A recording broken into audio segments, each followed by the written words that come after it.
নমস্কার বন্ধুরা, welcome to প্রমোটোজ আর্থ। আজকে নিয়ে চলে এসেছি চটজলদি একটা tiffin recipe, healthy tiffin recipe, যেটা অফিসে স্কুলে বাচ্চাদেরকে এবং হাজব্যান্ডকে অনায়াসেই আপনারা দিতে পারেন।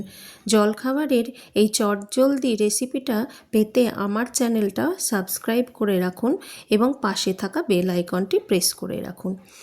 এর জন্য আমি 150 গ্রাম মতো ময়দা নিয়েছি আর 25 গ্রাম মতো সুজি নিয়েছি। সুজি ময়দাটা একটু ভিজিয়ে রাখতে পারলে, মোটামুটি 10-15 মিনিট ভিজিয়ে রাখতে পারলে খুবই ভালো হয়। কিন্তু তাড়াহুড়োর মধ্যে যদি ভেজাতে না পারেন, তাও সবজিগুলো কাটতে কাটতে যেটুকু টাইম ভেজে সেটাই হবে। ভিজিয়ে নেওয়ার পর এর মধ্যে লবণটা অ্যাড করবেন। চিনিটা কিন্তু সবজি কুচিগুলি দেওয়ার পর তারপর চিনি অ্যাড করবেন, না হলে সুজিটা ভিজতে টাইম লাগবে। আমি গাজর দিয়েছি, কাঁচা লঙ্কা কুচি দিয়েছি, আলু দিয়েছি, পেঁয়াজ দিয়েছি, খুব ঝিরিঝিরি করে কেটে নিয়েছি। এগুলো আপনারা একটু ব্লাঞ্চ করে নিতেও পারেন বা হালকা তেলে ভেজেও নিতে পারেন।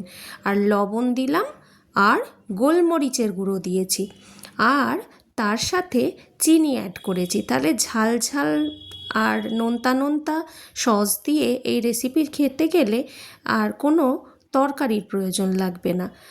কড়াইয়ে বা ফ্রাইং প্যানে করতে পারেন, তবে ফ্রাইং প্যানে করলে জিনিসটা ছড়িয়ে যায়, তো তাই সুবিধা হয়।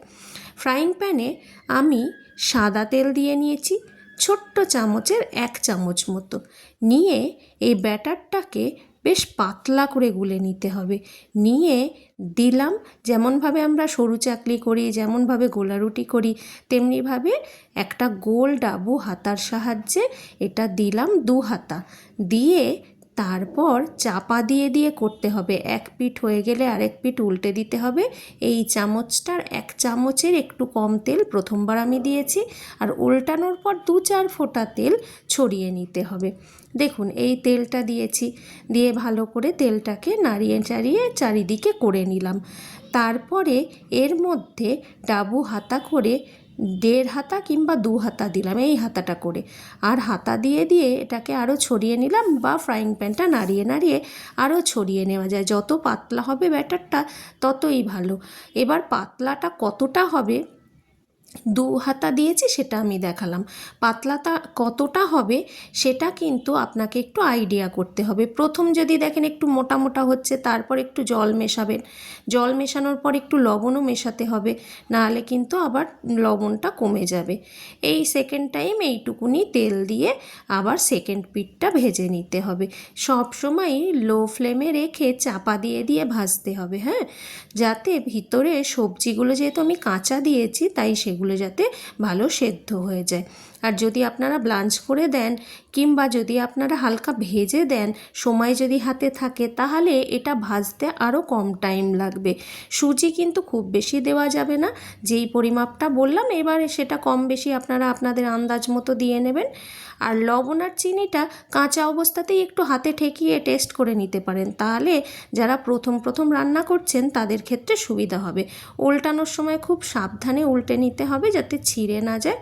তারপর আমি এটাকে ট্রায়াঙ্গেল শেপে ভাঁজ করে নিয়েছি। বাড়ির সবার জলখাবারের জন্য মোটামুটি 2-3টে করে হলে পেট ভালো ভরে যায় এবং অনেকক্ষণ পেট ভরা থাকে। বাচ্চাদের টিফিনে এই হেলদি রেসিপিটা দিলে বাচ্চারা খেতেও খুব ভালোবাসে, আর জিনিসটা নরম তুলতুলে থাকে। আপনি যদি 3-4 ঘন্টা পরেও খান কোনো ব্যাপার না, ফ্রিজে রেখে যদি হালকা মাইক্রোওভেনে গরম করেও পরের দিন খান, তাতেও এটা সুন্দর থাকবে।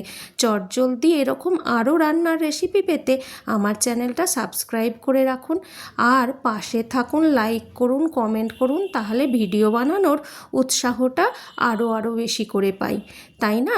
আপনারা ভালো থাকবেন, সবাই ভালোভাবে টিফিন তৈরি করে তারপর কাজে বেরোন, কারণ কাজে বেরোনোর সময় টিফিন না নিয়ে গেলে পেট ফাঁকা রাখা কিন্তু একদম উচিত না।